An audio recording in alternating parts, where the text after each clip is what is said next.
പാടുന്നുണ്ട്. മെലഡീസ് ആയിട്ടുള്ള പാട്ടുകളൊക്കെ തീരുമയും നമ്മുടെ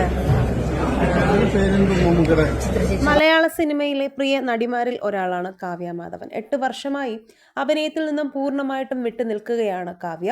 നടൻ ദിലീപുമായിട്ടുള്ള വിവാഹത്തോടെയാണ് കാവ്യ അഭിനയത്തിൽ നിന്നും വിട്ടു നിൽക്കുന്നത്. പിന്നീട് പൊതുപരിപാടികളിൽ പോലും നടി സജീവമായിരുന്നില്ല. എന്നാൽ ഇപ്പോൾ കുടുംബിനിയിൽ നിന്നും ബിസിനസ് രംഗത്തേക്കും മോഡലിംഗിലുമൊക്കെ സജീവമായി കൊണ്ടിരിക്കുകയാണ് താരം. ഇപ്പോഴിതാ ഒരു പൊതുപരിപാടിയിൽ പങ്കെടുക്കാനെത്തിയ കാവ്യയുടെയും ദിലീപിന്റെയും വീഡിയോ ആണ് സോഷ്യൽ മീഡിയയിൽ വൈറലാകുന്നത്.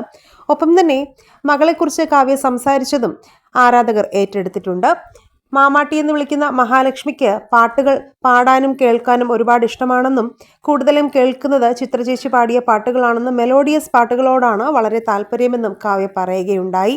ഇതിനിടയിൽ ഭാര്യയോട് ഇതൊക്കെ യൂട്യൂബിൽ വരും, സംസാരിച്ചു കഴിഞ്ഞാൽ പിന്നെ എന്തെങ്കിലുമൊക്കെ പറയുമെന്ന് ദിലീപ് കൗണ്ടർ പറയുന്നതും കേൾക്കാം. വീഡിയോ വൈറലായതോടെ കാവ്യ വീണ്ടും മെലിഞ്ഞ് കൂടുതൽ സുന്ദരിയായെന്നാണ് ഏറെയും കമന്റുകൾ. അതോടൊപ്പം തന്നെ മഞ്ജു ചേച്ചിയുടെ പാട്ടുകൾ മഹാലക്ഷ്മിക്ക് ഏറ്റവും കൂടുതൽ ഇഷ്ടമായി എന്ന് കാവ്യ പറഞ്ഞതായും വാർത്തകൾ വരുന്നു. എന്തായാലും കാവ്യയുടെയും മഞ്ജുവിന്റെ പിണക്കം മാറിയോ എന്നുള്ള ചോദ്യങ്ങളാണ് ആരാധകർ ചോദിക്കുന്നത്. മീനാക്ഷിയും മഞ്ജു വാര്യറും ഇപ്പോൾ വളരെ നല്ല അടുപ്പത്തിലായതുകൊണ്ട് മാമാട്ടിയും മഞ്ജു വാര്യർക്ക് ഒരുപാട് ഇഷ്ടമാണെന്നുമുള്ള കമന്റുകളാണ് വരുന്നത്. ഈ വിഷയത്തിൽ നിങ്ങളുടെ അഭിപ്രായങ്ങളും, നിങ്ങളൊരു കാവ്യ മാധവൻ ആരാധകനാണെങ്കിൽ ഐ ലൈക്ക് കാവ്യ എന്ന് കമന്റ് ചെയ്യുക. വീഡിയോ ലൈക്ക്, ഷെയർ ചെയ്യാനും ചാനൽ സബ്സ്ക്രൈബ് ചെയ്യാനും മറക്കല്ലേ ഫ്രണ്ട്സ്.